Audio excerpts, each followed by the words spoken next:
Hello, on these videos I'll be showing videos, photos of problems with appliances from washers, dryers, dishwashers, refrigerators, and stoves.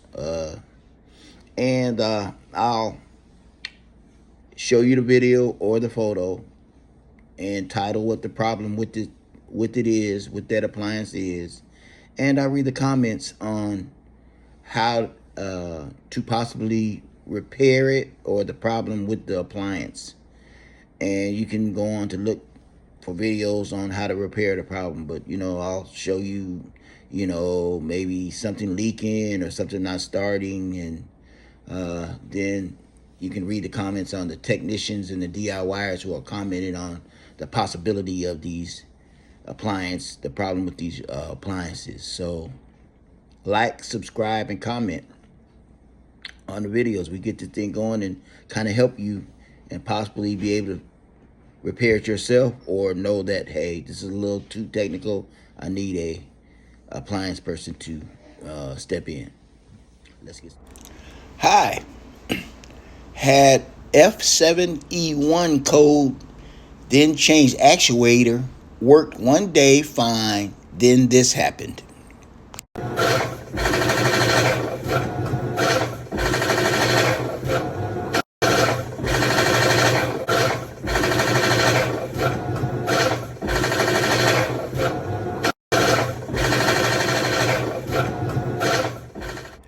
And here's the comments. Nick says, inspect the clutch assembly. Hi says, I would first check the Splutch assembly. Freddie says, I have a similar issue with the same model Whirlpool. Moves like this during agitation mode. Changed Splutch assembly and the shifter is new.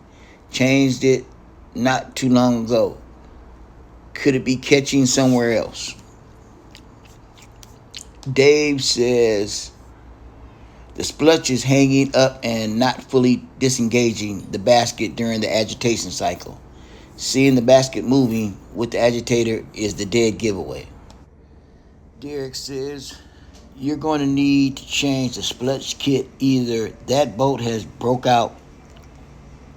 backed out and the Splutch wheel has dropped and is hitting the shield, or is bottomed out on the floor. That sound is directly coming from the drive Splutch hitting the shield, probably cutting into it. Hope this helps. Derek W., owner of Bargain Appliance. Angie, companies just do not make machines worth buying anymore. And that's your comments for this video. Remember to like, comment, and subscribe.